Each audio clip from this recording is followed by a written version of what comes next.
थोड़ी आती है, पैसे हम दे देंगे आप लेके आओ ओलंपिक मेडल। 24 साल लगे मेरे को उस ओलंपिक मेडल के पास पहुंचने में, वो आज भी मेरे हाथ में नहीं है।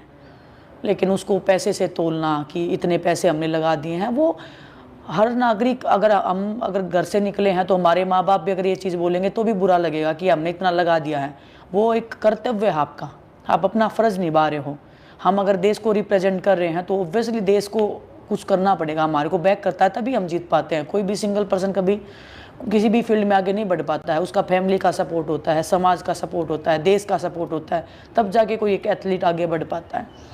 और संसद जैसे एक पवित्र जगह पे, जहाँ पे हमारे संविधान में सबसे बड़ा दर्जा दिया गया है, उस जगह पे जाके खिलाड़ियों को ऐसे नीचा दिखाना, मैं तो उसको नीचा दिखाना ही मानती हूँ, क्योंकि वो पैसे में ओलंपिक मेडल नहीं आते हैं। एक खिलाड़ी पे आपने तो 70 लाख रुपए गिना दिए, उसकी फैमिली से पूछो उसने कितने करोड़ रुपए लगा रखे उस खिलाड़ी पे, फिर भी रिजल्ट नहीं आते कभी भी।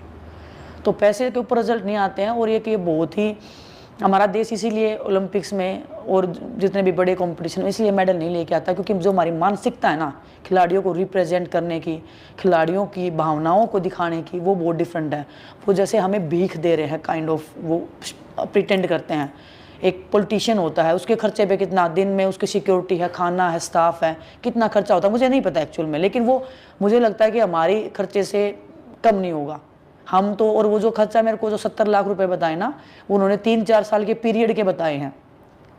ये सोचो ना, 4 साल के पीरियड में 70 लाख रुपए में ओलंपिक तक आप पहुंचा रहे हो, और आप खुद पॉलिटिशियन हो गए, 2 या 3 दिन में उतना खर्चा कर देते होगे, मेरा इतना मानना है, मेरे को उतना नॉलेज नहीं है। तो वो सैड स्टेटस है जो एक्चुअल में हमें पता लगा खिलाड़ी की औकात हमारे देश में कितनी है प्रोटेस्ट